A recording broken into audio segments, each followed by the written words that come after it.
Oh, now this is rich. Get the tallest guy at Yammie Noob to give us vertically challenged folks a bunch of tips to help us out. Tell me this, Spite, how's the weather up there? Well, you're correct in assuming that I don't have to do most of the things on this list. I do have two motorcycles with ridiculously tall inseams, so while I don't have to deal with being on my tiptoes on a Ninja 400, I do have to deal with being on my tiptoes on my supermotos, so I've assembled a list of things that I do to help keep my bikes upright. But while some people might say that you need to run out and buy platform shoes to ride a motorcycle, the things I'm going to be talking about are going to make you look like a pro and not some guy like Tom Cruise desperately trying to pretend he's not 5'5". Now, I have seen a bunch of people complaining about the long-winded intros on the list, so let's dive right in with number 1, put your left foot down at stops. One thing that I see a lot of people struggle with, and not just short riders mind you, is keep their bike balanced and starting gracefully since they put both feet down at a stop. Look, I get it, putting both feet down at a stop makes you feel super confident in your ability to hold the bike up, and at the MSF course they probably had you do that drill where you flat foot the bike and pass the weight from one foot to another by leaning it over. If you're a shorter rider and your bike has a taller inseam, you might be reaching with the very tips of your toes to try and balance the bike, but the easier solution is to just put your left foot on the ground and lean the bike over in that direction. Relatively speaking, motorcycles are weightless when it's upright because all of the weight is on the tires, which is why people want to put 2 feet down, and as you add lean, you need to hold it up with your leg. However, unless you're Zac Efron riding on a GS, you're not going to need to lean the bike over so far that it becomes too heavy to hold up. An added benefit of putting your left foot down to hold the bike up is you can leave your rear brake on, which will keep the bike from rolling forward or backward. Here's how this would look. When you pull into a stop, shift down and pull in the clutch and use both brakes to come to a full stop. And as you're about to stop, turn the bars and slightly tilt your head to the left, which will cause the bike to naturally drop towards your left foot. And then stick your foot out to catch the weight of the bike. It's not going to be leaning over fast enough for it to be too heavy for you to catch, so don't worry about that. When you're leaving the stop, just let off the clutch, add throttle, and drag the rear brake just a touch. This will add some extra stability to your rear wheel, but you need to find where the sweet spot is. Too much rear brake and the bike might stall, and there's not necessarily a downside to having too little rear brake, so if dragging the pedal makes you nervous, you really don't need to. I'd go find a parking lot and spend an afternoon practicing stopping and starting, and soon enough you'll be an old pro. Not to mention that a clean 1 foot stop just makes you look like you know what you're doing, so it's a good habit to practice even if you're not a short rider. Number 2, and this is a controversial one, but I highly recommend not lowering your motorcycle suspension. I understand why some people want to, especially on bikes like dual sports, supermotos, and ADV bikes where a seat height can be prohibitively tall. I see a lot of people talking about how lowering links are super easy to install on your rear suspension, and that they can open up an entirely new category of motorcycling that you might have otherwise been too intimidated to try out, but what they never talk about is how lowering your rear suspension of your motorcycle compromises the handling of the bike. Now, normally I'm in the you'll never notice it camp when it comes to suspension settings. I understand that preload is handy and setting your rebound and compression will make the bike handle better than the stock settings, but unless you're really pushing it at a track, most riders won't notice the difference between the stock suspension settings and a few clicks of compression on their forks. However, by installing lowering links in your rear suspension, you're making a massive change to the overall geometry of the motorcycle. As a rule, whatever you do to the rear suspension of the motorcycle, you need to make a matching change to the front, and time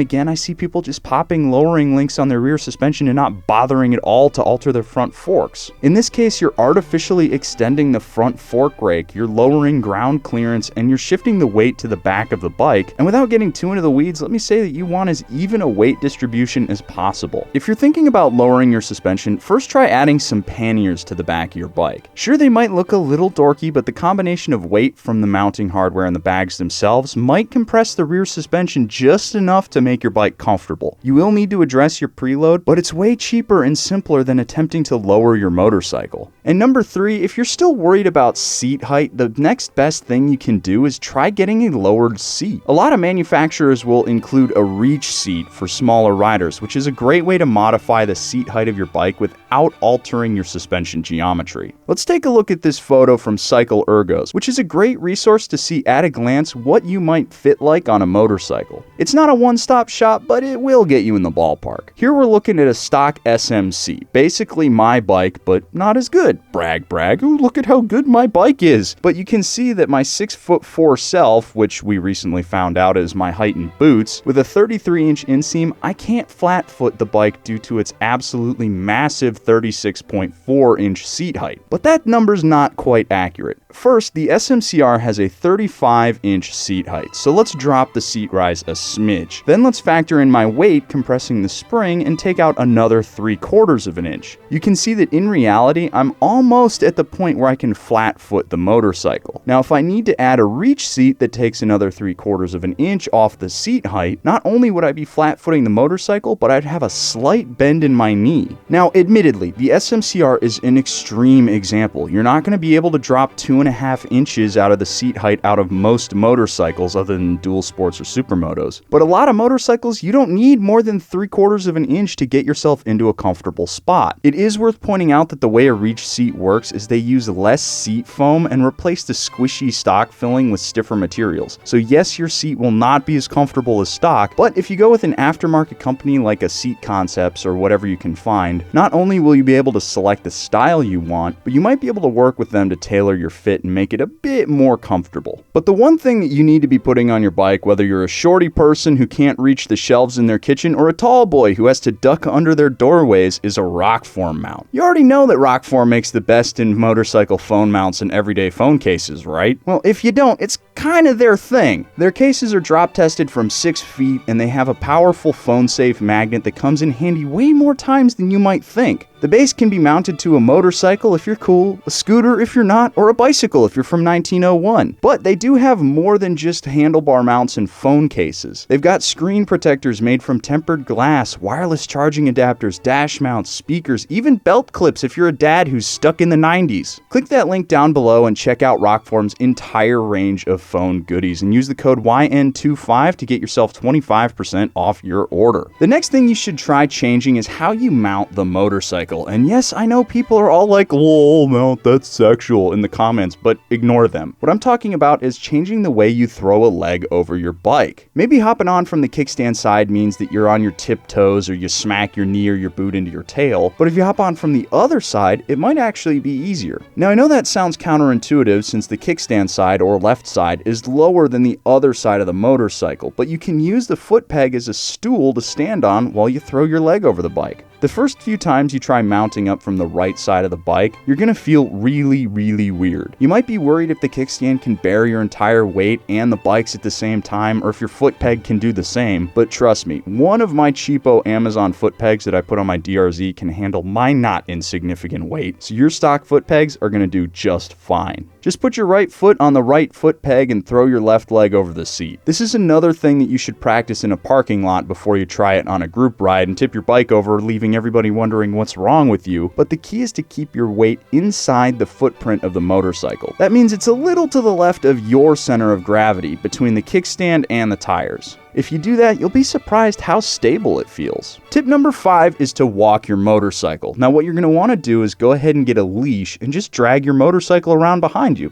There, problem solved. Moving on to number 6. Just kidding. What I really mean is to move your motorcycle around by getting off and walking it into and out of parking spaces, off uneven surfaces, or just around your garage. That way you get to pick where and when you want to get on your motorcycle. If you're parking it on an incline and don't feel comfortable backing into a parking space, just hop off the bike, pop it in neutral, and roll it into place. Yeah, it doesn't look as confident as backing it in while mounted up, but hey, if it saves you from a drop, then it works. One thing to practice is kickstand turning your motorcycle, where you pull your bike's wheels off the ground and support the entire weight of the bike on the kickstand. This allows you to turn a motorcycle around in super tight spaces where you might otherwise need to do a 1,000,000-point Y-turn. Now, you can't kickstand turn every motorcycle. Big Harleys, don't even try it. But most bikes like Nakeds, Dual Sports, ADVs, and Neo Retro Standards, you can kickstand turn with just a little bit of practice. It does work best on a kickstand that is completely straight, so if yours has some sort of bend in it, consider slapping an aftermarket kickstand on there. Number 6, install crash protection. Look, everybody drops their motorcycle. It's just what happens when you ride a bike. I've dropped my DRZ, my SMCR, my VFR, all while moving them around in a parking lot, none of which had crash protection, so I I needed to go buy a bunch of expensive replacement parts. If you're a shorter rider, you might find yourself picking your bike up from a garage or parking lot spill more often, and trust me, it sucks having to replace covers on your bike, so do yourself a favor and get a set of nice sliders for your bike. Now, if you're a fast boy track rat, you want stubby little ones so that when you low side at the track, the slider doesn't dig into the dirt and launch your bike ass over tea kettle. But if you're just riding around on the street, long ones won't hurt your bike. You've seen us put T-Rex protection kits on a bunch of giveaway motorcycles, and they make axle sliders, case covers, no-cut frame sliders for tons of different motorcycles. Unless you're riding around on something truly weird or a one-off custom, chances are they have what you're gonna need. I've put T-Rex stuff on my own bikes before working at the channel, and I am confident in recommending them to you. This isn't an ad, by the way. I just like what they have. Finally, number 7, if all else fails, look at a different motorcycle. I know it might sound like a cop-out or that I'm cursing you to a life on a Grom, but there's a ton of motorcycles that have a lower seat height and still have big power. Bikes like the Diavel, the MT-07, the Ducati Scrambler line, the Scout, and the entire Bonneville line, and even the new Rebel 1100 all have good power and low seat heights. And maybe they don't have the lowest seat height in the business, but you can probably get most 600 Super Sports to work with a different seat. You're not doomed to the Ninja 400s and Duke 390s of the world. You just might need to look in some other places to find the right bike. Fact, pentherophobia is the intense and disproportionate fear of your mother-in-law.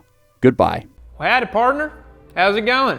Now, this video's over, but I tell you what, you click on this one right over here, you can keep watching yourselves from Yammie Noob. Now, if y'all didn't know, we're based out of Austin, Texas, so click on that video, you might check out something cool.